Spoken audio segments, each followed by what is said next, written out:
48 heures, c'est le délai donné par le ministre en charge de l'assainissement, Juste Désiré Mandélé, aux occupants anarchiques de l'espace public de libérer les lieux sans condition. Il s'agit des tenanciers des petits commerces, des épaves de véhicules ainsi que des matériaux et engins de construction qui encombrent des grandes artères, empêchant ainsi la bonne circulation des personnes et des véhicules. Sont aussi visés par cette mesure les vendeurs exerçant aux alentours des marchés domaniaux, exhortés à regagner des espaces appropriés, une instruction qui s'inscrit dans le cadre de la relance de l'opération Ensemble gardons nos villes propres. Aujourd'hui, force est de constater que les commerçants occupent à nouveau les artères et espaces publics, la prolifération de dépôts sauvages d'immondices se perpétue, les épaves de véhicules jonchent encore les ruelles et les avenues, l'installation anarchique et illégale de commerces, hangars ou habitations sur les emprises publiques,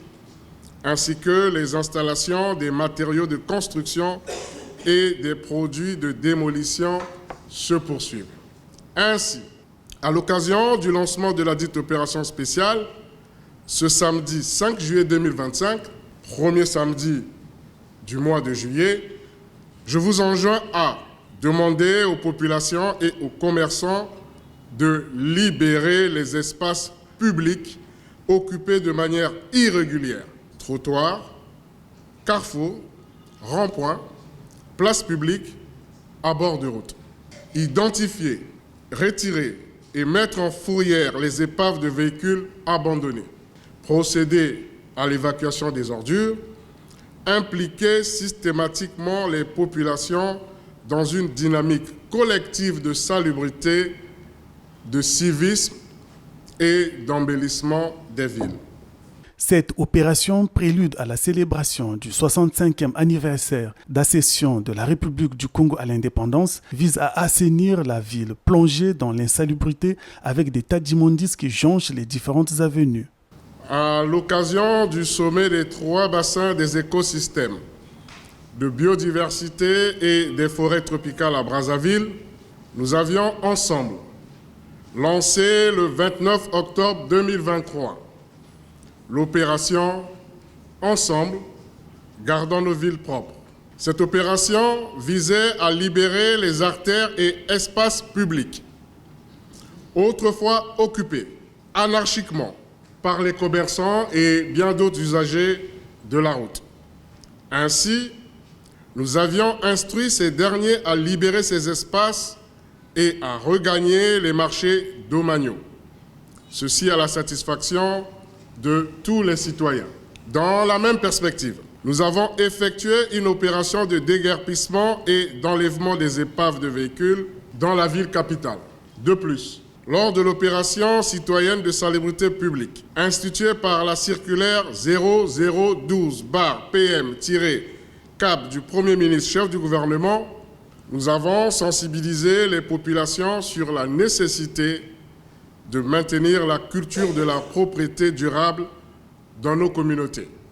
Il convient de rappeler que le 15 août 2025, la République du Congo, notre beau pays, va célébrer l'anniversaire de son accession à la souveraineté internationale. Dans un contexte marqué par une volonté forte de moderniser nos villes, de restaurer l'autorité de l'État sur l'espace public et d'améliorer durablement le cadre de vie de nos populations.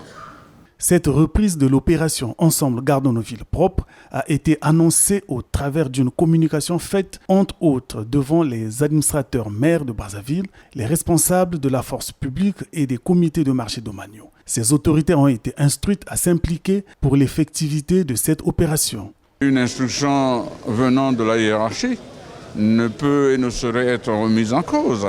Nous allons nous exécuter. Et déjà là, après la cérémonie de remise des brouettes, on va sensibiliser tout le monde pour que cette opération soit une réussite et non un flop. Et l'instruction reçue aujourd'hui vient nous donner davantage de force pour que tous les commerçants qui occupent l'avenue Mabiala Manganga particulièrement, qui est une artère qui dessert l'avenue de l'Oya, la Mabiala Manganga et Nkoukavateke jusqu'à la Corniche. Or, cette artère a été transformée en marché. Nous avons essayé, nous continuons à nous battre pour faire comprendre, mais on ne doit pas user de la pédagogie violente. Il faut que ce soit une pédagogie douce. Maintenant que l'instruction est tombée, je crois qu'on va passer à la vitesse supérieure. Le ministre en charge de l'assainissement a en outre procédé à la remise d'un lot de 50 brouettes aux administrateurs maires de Mfilou, Talangay et Djiri, victimes des inondations de la pluie du samedi 14 juin dernier.